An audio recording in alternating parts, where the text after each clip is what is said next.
ஐயா வணக்கம். வணக்கம். இப்போ மதுரை விருதானூரில் ஒரு மாபெரும் ஆடு மாடுகளுக்கான மாநாடு, உலக அரசியல் வரலாற்றில் முதல் முறையாக ஒரு மனிதர் அல்லாத உயிரினங்களுக்காக ஒரு மாநாடு நடத்தப்படுவது எனக்கு என் அறிவுக்கு எட்டின வரைக்கும் இதுதான் முதல் முறைன்னு நான் நினைக்கிறேன். நீங்கள் பெரியவங்க, நீங்கள் சொல்லணும். அதே மாதிரி இப்போ இந்த சீமான் அவர்கள் எடுக்கிற இந்த மாநாட்டுக்கு இந்த கால்நடை மேய்ச்சல் நில உரிமையாளர்கள் சங்க சம்மந்தமாக நீங்கள்லாம் ஒத்துழைப்பு கொடுக்குறீங்க. இந்த ஒத்துழைப்பு கொடுக்கறது மூலமாக இது என்ன நடக்கும், இந்த மாநாட்டுக்கு பிறகு என்ன நடக்கும்னு நீங்கள் எதிர்பார்த்து சீமானுக்கு நாம் தமிழர் கட்சிக்கு நீங்கள் ஆதரவாக நிற்கிறீங்கன்றதும், இது எதனாலலாம் இந்த பிரச்சனைகள் வந்துட்டுருக்குது, இப்போ அதுலேருந்து உங்களுக்கு என்ன மாதிரி விடுதலை தேவைப்படுது அப்படின்றத பற்றி நீங்கள் சொல்லுங்கள். வணக்கம். தேனி மாவட்டத்தினுடைய கர்னல் ஜான் பென்னிக்குங்குடைய பாரம்பரிய மலைமாடு வளர்ப்பு சங்கத்தினுடைய தலைவர், தமிழ்நாடு மேய்ச்சல் சங்கத்தினுடைய செயலாளர் இருக்கேன். என் பேர் கென்னடி, நேட்டிவ் ராயப்பன்பட்டி. தேனி மாவட்டத்தில் 1995 85 1.5 லட்சம் மாடு இருந்த இடத்துல இன்றைக்கி வெறும் 17,000 மாடு தான் இருக்குது.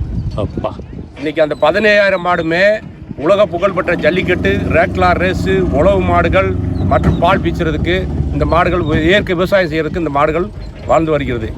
அதனால் இதை வைத்து பல விவசாயிகள் வாழ்வாதாரமாக வாழ்ந்து வருகிறார்கள். அதனால் இந்த மலை மாடு வாயில்லாத ஜீவனுக்கு ஒரு மிகப்பெரிய மாநாடு அமைத்த நாம் தமிழர் கட்சிக்காரர் அண்ணன் சீமான் அவர்களுக்கு என்னுடைய மலைமாடு சங்கத்தின் சார்பாகவும் என்னுடைய சார்பாகவும் முதல் நன்றியை தெரிவித்துக் கொள்கிறேன். இது இந்த மாடு தீரன் திருமுருகன் ஒரு கேஸ் போட்டார். அந்த கேஸ் மதுரை எந்த வருஷத்தில் இது 2019 போட்டது. 2019 கேஸ் போட்டார். அந்த கேஸ் மதுரை உயர்நீதிமன்றத்தில் இந்த வழக்கு ஓடிக்கிட்டு இருந்துச்சு. அன்னைக்கு இந்த வழக்கில் 2006 வன உரிமை சட்டப்படி இந்த மாடுகள் மேய்கிறதுக்கு எங்களுக்கு முழு ஒத்துழைப்பு இருக்குது. எங்களுக்கு 1921 கண்டமனூர் ஜமீன் போட்ட பாஸ் இருக்குது, கஸ்பா ஜமீன் போட்ட பாஸ் இருக்குது, போடி ஜமீன் போட்ட பாஸ் இருக்குது. நாங்களாம் பல நூற்றாண்டு காலமாக வாழ்ந்து வருகிறோம். எங்களுக்கு 10 தலைமை 12 தலைமை நான் மாடுகள் வைத்திருக்கோம். இந்த மாடுகளை மிக பெரிய இந்த கேஸ் போட்டது காரணத்தினால தான் இந்த மாடுகள் அழியும் சூழ்நிலை உள்ளது. அதனால் இவர் திருமுருகன் நாம் தமிழர் கட்சியில் சேர்ந்ததுனால இதை அவருடைய தலைவர் அவரை கூப்பிட்டு நடவடிக்கை எடுத்து, நீங்களும் இந்த மலை மாடுகளை அழிய விடாமல் மீண்டும் மலை மாடுகளை கூட சேர்த்து இந்த மலை மாடுகளை வளர்த்து வந்தால் தான் விவசாயம் நல்லா இருக்க முடியும், வாழ்வாதாரம் நல்லா இருக்க முடியும். ஆனால் இந்த மலை மாடுனால ஃபாரஸ்ட்கார் பிரச்சனை, ரேஞ்சர் பிரச்சனை, டிஎஃப்ஓ பிரச்சனை. ஐயா சொல்லிட்டாரு, டிஎஃப்ஓ சொல்லிட்டார், கஞ்சா கேஸ் போடு, மரவெட்டு கேஸ் போடு, அந்த கேஸ் போடு, இந்த கேஸ் போடுனாரு. அன்றைக்கி ஒரு போடி கரட்டுப்பேட்டியில் ஒரு மாட்டுக்காரர் அடிச்சுட்டாரு. இன்னைக்கு கூட வர்றாரு அவர் கரட்டுப்பேட்டில் ஒரு மாட்டுக்காரர், சாதாரண ஒருத்தர் வர்றாரு. அவரை ஒரு ரேஞ்சர் கூப்பிட்டு 2-3 பேர் ஸ்டாப்பு, ஃபாரஸ்ட்டு, கார்டு, வாட்சர் எல்லாம் அடிச்சு விட்டாங்க. அந்த கேஸு கூட நான் டிஎஸ்பிட்ட போய் தாசியார் முன்னாடி ஒரு பிசி கமிட்டி ஒரு மாதத்துக்கு முன்னாடி இல்லை, 1 மாதத்துக்கு முன்னாடி பிசி கமிட்டி கூட்டம் போட்டு பேச்சுவார்த்தை பேசி அதை கொஞ்சம் ஒழுங்குபடுத்தினா. ஆனால் அந்த கேஸ் நிலுவையில் ஓடிக்கொண்டு இருக்குது. மாவட்ட ஆட்சித்தலைவர் நான் கொடுத்த கம்ப்ளைண்ட்டுக்கு இன்னும் பதில் வரவில்லை. அதனால் இந்த மாடுகளை அழிய விடாமல், ஆடுகளோ மாடுகளோ வாயில்லாத ஜீவன் அனைத்தையும் கால்நடைகளையும் காப்பாற்ற தருமாறு இந்த ஆளுங்கட்சி தமிழக முதலமைச்சரும் தலையிட்டு இந்த நாம் தமிழருடைய கட்சியினுடைய இந்த மாநாடு முடிந்த பிறகுனால எல்லா அந்த இந்த நாம் தமிழர் கட்சியினுடைய தலைவர் மூலியமாக கூட எங்களுக்கு ரிவ்யூ பெட்டிஷன் போட்டு இந்த மலை மாடுகளை காப்பாற்றி தருமாறு அவரை மிக மிக தாழ்மையுடன் கேட்டுக்கொள்கிறேன். இந்த மலை மாடு கேஸு நாங்கள் ரிவ்யூ போட்டு எங்களுக்கு நம்பர் ஆயிடுச்சு. இப்போ ஆப்போசிட் கவர்மெண்ட் மூலியமாக போட்டாங்கன்னா ஆட்டோமேட்டிக்காக கேஸ் முடிஞ்சு விடும், நல்ல முறையில் முடிஞ்சிடும். அவங்க எதிர்ப்பு தெரிவிக்கல, எதிர்ப்பு இன்னும் போடவில்லை. அதுக்கு எதிர்ப்பு போட சொன்னால் போட மாட்டாங்க. ஏன் போட மாட்டாங்கன்னு கேட்டால் கேஸ் தோற்று போவோம் என்று சொல்கிறார்கள். யார் எதிர்ப்பு? அவங்க டிபார்ட்மெண்ட்டில் டிஎஃப்ஓ ஆஃபீஸிலோ கலெக்டர் ஆஃபீஸ்லையோ மாவட்ட ஆட்சியரோ கேஸ் தோற்று போகும்னு சொல்கிறாங்க. அதனால அவங்க உள்ளே நுழைய மாட்டாங்க. அதுக்கு நாங்கள் பல வாக்கில் பல இதில், அதாவது உங்களுக்கு ஆதரவாக வந்துடும் எதிர்ப்பா எங்களுக்கு. ஆமாம், இந்த மலை மாடு மேய்ச்சலுக்கு ஆதரவாக வந்துடும், இந்த மலை மாடுகளுக்கு கடை மாடுகளுக்கு ஆதரவாக வந்துடும் சொல்லி அந்த மலை மாடு கேஸை அவங்க போட மாட்டாங்க. அதனால் இதை இன்னைக்கு இந்த மாநாடை ஒரு நல்ல இடத்தில் இன்னைக்கு போட்டு இதை மிகப்பெரிய இதாக கொண்டு வந்ததுக்கு அண்ணன் அவர்களுக்கு, நாம் தமிழர் கட்சி அண்ணன் அவர்களுக்கு மிகவும் நன்றியும் தெரிவிக்கிறோம், வாழ்த்துக்களை தெரிவிக்கிறோம். அதனால் எங்களுக்கு இந்த மாடுகளும் ஆடுகளும் அழிய விடாமல், கால்நடைகள் அனைத்தும் அழிய விடாமல் இருந்தால் மிக மிக மிக மிக அவருக்கு என்ன கடமை இருந்தாலும் நாங்கள் கடமையை செய்ய ரொம்ப கடமைப்பட்டிருக்கோம். எங்களுடைய சங்கமும் நாங்களும் எங்களுடைய தேனி மாவட்டம் டோட்டலாகவே தமிழ்நாடு மேய்ச்சல் சமூகத்தின் சார்பாக அவருக்கு எல்லா உதவியும் செய்ய நாங்கள் தயாராக இருக்கிறோம். சிறப்பு. அதனால் இந்த மாடுகளை அழிய விடாமல் நாம் தமிழர் கட்சி அண்ணன் தலைவர் அவர்கள் தலையிட்டு ஒரு ரிவ்யூ பெட்டிஷன் போடுறதுக்கு அவர் கொஞ்சம் மூவ் பண்ணி ஒரு ரிவ்யூ பெட்டிஷன் போடுறதுக்கு வழக்கு போடுறதுக்கு அவர் ஒரு நல்ல அட்வொகேட்டை வச்சு அவர் தமிழக அரசுக்கு இன்னும் கொஞ்சம் எடுத்து சொல்லி ஒரு இந்த ரிவ்யூ போட்டு விட்டால் எங்களுக்கு கேஸ் நல்ல முறையில் முடிக்கும். அதனால் அவர் அண்ணன் அவர்கள் தலையிட வேண்டும் என்று மிக மிக மிக ரொம்ப அண்ணா கை வைக்கிற எல்லாமே வந்து அவர் முன்னெடுக்கிறாருனாலே தமிழ்நாடு அரசு அதை உறுதிப்படுத்திடுவாங்க. அதனால் நீங்கள் வந்து அதை எல்லா விஷயமும் அவர் தலையிட்டாலே இவங்க போய் முடிச்சு வச்சுருவாங்க அதை. அதனால் நீங்கள் அந்த உங்களோட எதிர்பார்ப்பு நிச்சயமாக பூர்த்தி அடையும். ஆனால் இப்போ நீங்கள் சொன்ன அந்த 1.5 லட்சம் கால்நடை இருந்த இடத்துல இன்றைக்கி 15,000ன்றது கேட்குறதுக்கு ரொம்ப பகீர்னு இருக்குது. கிட்டத்தட்ட அழிவு நிலைக்கு போயிட்ட மாதிரி தோணுது. இதை மீட்டெடுக்கிறதுக்கு என்னெல்லாம் நீங்கள் முயற்சி பண்ணிட்டு இருக்கீங்க? மீட்டெடுக்கிறதுக்கு வனத்துறையினால இந்த மாடுகள் வந்து அழிந்து விட்டது. அவங்க சொல்கிற காரணம் என்ன? அவங்க சொல்ல இந்த தேனி மலைமாடுகள் அப்படிங்கிறது வந்து ஒரு விதநெல் மாதிரி. ஏன்னா தமிழ்நாட்டில் இருக்கக்கூடிய பாரம்பரிய ஜல்லிக்கட்டில் இருக்கட்டும், மஞ்சு விரட்டு கலைகளாக இருக்கட்டும், உழவு மாடுகளாக இருக்கட்டும், எல்லாத்துக்குமான அந்த விதநெல் நம்ம எப்படி விதநெல்லை சேகரித்து வச்சு நம்ம அடுத்த போகத்துக்கு பயன்படுத்துவோமோ அதே மாதிரி தான் இங்கே இருந்து தான் தேனி மலைமாடுகள் இருக்கிற மாடுகளை தான் நம்ம வந்து பாரம்பரியமான விளையாட்டு போட்டிகளுக்கும் நம்மளோட மேய்ச்சல் நம்மளோட உழவுகளுக்கும் நம்ம பயன்படுத்திட்டு வந்திருக்கிறோம். அப்போ வந்து இந்த வழக்கோட முதல் காரணம் மூல காரணமாக நம்ம எதை நம்ம சொல்ல முடியும்னா ஜல்லிக்கட்டை அழிச்சிட்டா வந்து நம்ம நாட்டு மாட்டினங்களை அழிச்சிடலாங்கிற ஒரு பீட்டா வந்து எடுத்த ஒரு முடிவில் தமிழ்நாட்டு முழுவதும் தமிழர்களோட எழுச்சினால ஒற்றுமையினால இந்திய அரசோட அந்த கையமையை நம்ம தோற்கடிச்சு நம்ம வென்று எடுத்துட்டோம். அதுக்கப்புறம் அவங்க என்ன பண்ணுறாங்கன்னா, சரி மரத்தில் வெட்டாத வேரில் வெட்டு அப்படிங்கிற ஒரு நயவஞ்சகமான ஒரு இதில் தான் வந்து தேனி மலைமாடுகள் வந்து அந்த மேகமலைங்கிற ஒரு பகுதியில் 6 மாதம் ஆரம்பிச்சிருச்சுன்னா ஆடி மாதத்துலேருந்து தை மாதம் வரைக்கும் அந்த மாடுகளை வந்து மலையிலேயே ஏற்றி அந்த மலையை வந்து வளப்படுத்துகிற ஒரு சுற்றுச்சூழலோட ஒரு சங்கிலியாக இருந்த ஒரு மீத்தேன் நியூட்ரினோ திட்டத்தை கொண்டு வரதுக்காக இந்த தடைக்காக இதெல்லாம் இது பண்ணாங்களா? இதுக்குள்ள வந்து பல சூழலியல் சார்ந்த அரசியல் இருக்குது, பன்னாட்டு சார்ந்த அரசியல் இருக்குது, தமிழர்களோட மரபு மீதான ஒரு அரசியல் எல்லாமே இந்த தேனி மலைமாடுகளை வச்சு நுணுக்கமா நம்மளோட இருக்கு. இதுல வந்து என்னன்னா இந்த தேனி மலைமாடுகள் இந்த வழக்கு வந்து தோழர் சொன்ன அந்த வழக்கு அப்படிங்கிறது வந்து தீரன் திருமுருகன், லஜபதி ராய், அழகுமணி அவங்கெல்லாம் போன்றவர்கள் போட்ட வழக்கு அப்படிங்கிறது அதோட காரணம் என்னன்னா வந்து புலிகள் சரணாலயம் வருது. ஏன்னா இவர்கள்லாம் மேய்ச்சிருக்கிறாங்க, புலியே இல்லாத ஒரு இடத்துல புலிகள் சரணாலயம் 4 குட்டியை வந்து விட்டுட்டு இதுதான் வந்து புலிகள் சரணாலயம்னு ஒரு திட்டமிட்டு அந்த பகுதி வந்து புலிகள் சரணாலயம் மாற்றுறோம், அதனால மாடுகள் மேய்க்கக்கூடாது அப்படின்னு. ஆனால் இவங்க உருவாக்குறாங்க இருக்கிற புலிகளை பாதுகாக்காம விட்டுட்டு அழிய விட்டுட்டாங்க.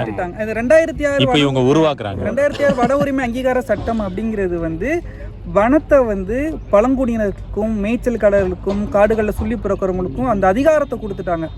அப்போ நீ அங்கீகரிக்கிறது மட்டும்தான் அரசோட வேலையாக இருந்துச்சு. இந்த வனத்தை பாதுகாக்கிறது இத்தனை ஆண்டுகளாக இந்த வனத்தை பாதுகாக்கிறது வந்து வனத்துறையோ ஒரு அரச கட்டமைப்போல கிடையாது. இங்கே இருக்கக்கூடிய இந்த மக்களும் பழங்குடியினர் மக்களும் மேய்ச்சல்காரர்களும் இவர்கள் மேலே போயிட்டு வலசை போயிட்டு வர்றது, பழங்குடியினர் அங்கே இருந்து அந்த மலையை பாதுகாக்கிறதுல தான் இருக்குது. அப்போ அந்த சங்கிலியை உடைக்கணும் அப்படின்னா வந்து அங்கே இருக்கக்கூடிய பழங்குடியினர்களை வந்து மாவோயிஸ்டுகள், அவர்களை தீவிரவாதிகள்னு சொல்லி அவர்களை வந்து மலையிலிருந்து துரத்தி இது வந்து த்ரூஅவுட் இந்தியா இது நடந்துகிட்டே இருக்குது. அது தமிழ்நாட்டில் தொடர்ந்து பழங்குடியினரை வெளியேற்றிட்டே இருக்கிறாங்க. இங்க வந்து மேய்ச்சல் பழங்குடியினராக இருக்க இவர்கள் மேய்ச்சல் பழங்குடியினர் அப்படின்னு தான் சொல்லணும். ஏன்னா வந்து இவர்களோட தொழில் இங்கே தொன்மம் எங்கே இருந்துச்சு எங்கே துவங்குச்சுன்னு நமக்கு தெரியாது. ஏன்னா 6 மாதம் இவர்கள் கடையில் இருப்பாங்க, 6 மாதம் வந்து தேனி மேகமலையில் வந்து மாடு மேய்ச்சிட்டு வருவாங்க. இந்த மாதிரியான ஒரு போக்குகள்லாம் வந்து போயிட்டு இருக்க சமயத்தில் இந்திய அரசும் பன்னாட்டு கார்ப்பரேட் நிறுவனங்களும் ஜல்லிக்கட்டு தடை அப்படிங்கிற ஒரு இடத்துல வந்து தோற்றதுக்கு அப்புறம் அவர்கள் அடிவேரில் வந்து கை வச்சிருக்கிறாங்க. நம்ம இது மீண்டும் தமிழர்களும் தமிழ்நாட்டு மக்களும் தமிழ்நாட்டு அரசியல்வாதிகளும் ஒன்று சேர்ந்து புத்தெழுச்சி அடையும். இதில் வந்து முறியடிக்க வேண்டிய ஒரு சூழ்நிலை நம்ம ஒன்று சேர வேண்டிய ஒரு இடத்துல இருக்குது. அதே மாதிரி இந்த வழக்கில் வந்து பல முரண்பட்ட தகவல்கள், நம்ம மாடுகள் வந்து 3000 மாடு 10,000 மாடு பேர போய் சிங்கம் புலி கரடியெல்லாம் வந்து பயமுறுத்துது. அது அப்படிலாம் கிடையாது. எப்படி வந்து காட்டில் வந்து சிங்கம் தமிழ்நாட்டில் இல்லை இங்கே நிச்சயமா புரிதல் இல்லாம அரசியல் லாபத்துக்காக பேச வைக்கப்படுகிறார்கள். அவங்க தெரிஞ்செல்லாம் பேசல, இவங்க காசு கொடுத்து பேச வைக்கிறாங்க. யானை கரடி மாதிரி தான் வந்து மாடுகளும் காட்டோட ஒரு அங்கம் தான், அதுவும் ஒரு அனிமல் தானே. அப்படின்னா வந்து அது எப்படி பயமுறுத்தும்? அதே மாதிரி இந்த மேய்ச்சல்காரர்களே ஏதோ ஒரு விலங்கு வந்து காட்டு விலங்கு வந்து அவங்களோட இவரோட மாட்டை அடிச்சுட்டு போயிருச்சுன்னா அது சாமி எடுத்துக்கிச்சு, அந்த ஒரு மாடு தான் உணவு தானே, உணவு சங்கிலி தானே, உணவு சங்கிலி தானே அது. அதே மாதிரி இந்த மாடுகள் வந்து என்ன மாதிரியான மேய்ச்சல்ல இருக்கக்கூடிய அந்த காஞ்சு போன சருகுகள், அதுக்கு காயறதுக்கு முன்னாடி இருக்கக்கூடிய அந்த முத்தி போன புல்லை வந்து சாப்பிட்றதுனால அடுத்து தளிர் விடுது. அப்பனா வந்து சோலை வனத்தை வந்து காடுகளை சோலை வனமா மாத்துற ஒரு அது ஒரு உணவு சங்கிலி, அதுவும் உணவு சங்கிலி, சுற்றுச்சூழல் சங்கிலியா, பயாலஜிக்கல் எக்காலஜிக்கல் விங்கா வந்து அது இருக்கிறனால வந்து இந்த ஒரு சூழலெல்லாம் அழிக்கணும் அப்படிங்கிற ஒரு இடத்துல தான் வந்து பண்ணியிருக்கிறாங்க.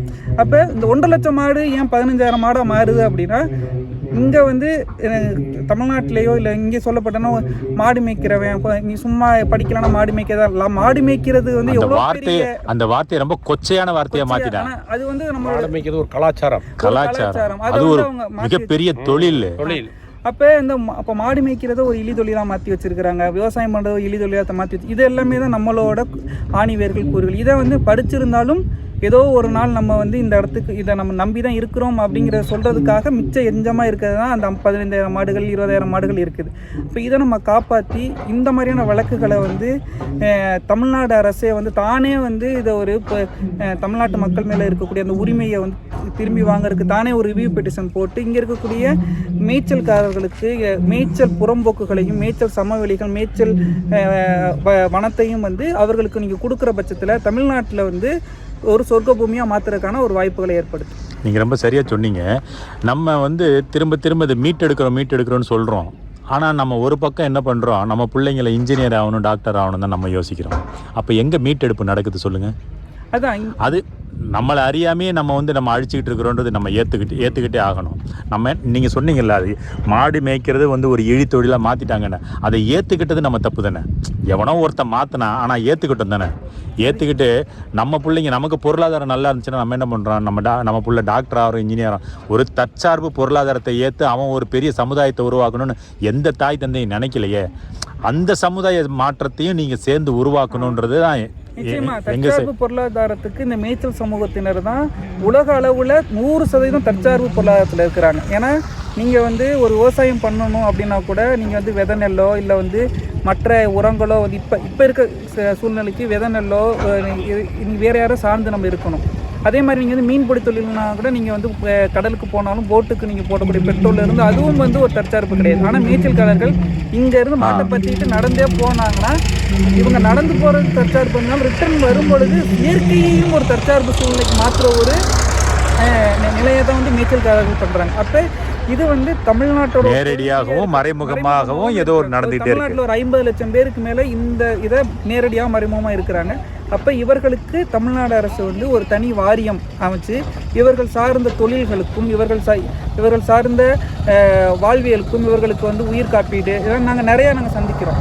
அப்போ வந்து இவர்களுக்கு வந்து பேணி பாதுகாக்க வேண்டிய இது வந்து ஒரு குறிப்பிட்ட ஒரு சாதி மட்டும் இல்லாமல் தமிழ்நாட்டில் இருக்கக்கூடிய எல்லா சாதிகளுமே வந்து இந்த தொழிலில் இருக்கிறாங்க, எல்லா சாதிகளும் இந்த தொழிலை சார்ந்து இருக்கிறாங்க அப்படிங்கிற ஒரு புரிதலை வந்து அரசுக்கு வந்து இத்தனை ஆண்டுகளாக வந்து பல தோழர்கள் வந்து முன்னெடுத்த ஒரு விளைவு இன்றைக்கி நாம் தமிழர் கட்சி பண்ணுறோம். இப்போ நாம் தமிழர் கட்சி எடுக்கிற இந்த முடிவுனால மற்ற கட்சிகளும் வந்து போட்டி போட்டுட்டு இந்த மக்களுக்கு நல்லது பண்ணணும் அப்படின்னு நினைக்கிற பட்சத்தில் இந்த தொழிலையும் தமிழ்நாட்டில் இருக்கக்கூடிய அந்த சூழலையும் நம்ம வந்து மாற்றி கட்டி எழுப்புறதுக்கு நமக்கு ஒரு வாய்ப்பாக இருக்குது. இதற்கு ஒரே ஒரு முற்றுப்புள்ளியாக இது வந்து நடக்கணும்னு நினச்சேன்னா மண் சார்ந்தவர் ஆளணும். மண் சார்ந்தவர் ஆளாத வரைக்கும் இந்த மாற்றங்கள்லாம் நிகழுன்றதுல மாற்று கருத்தே கிடையாது, வாய்ப்பே இல்லை. ஏன்னா கடந்த 70 வருஷமாக நம்ம இதை இழந்துட்டோம். மீட்டெடுக்கிறதுக்கு தான் நம்ம போராடிட்டு இருக்கிறோம். உங்களுடைய ஒத்துழைப்புகளும் இது மீண்டும் பழைய நிலைக்கு அடைகிறதுக்கு வாழ்த்துக்களும் நன்றி.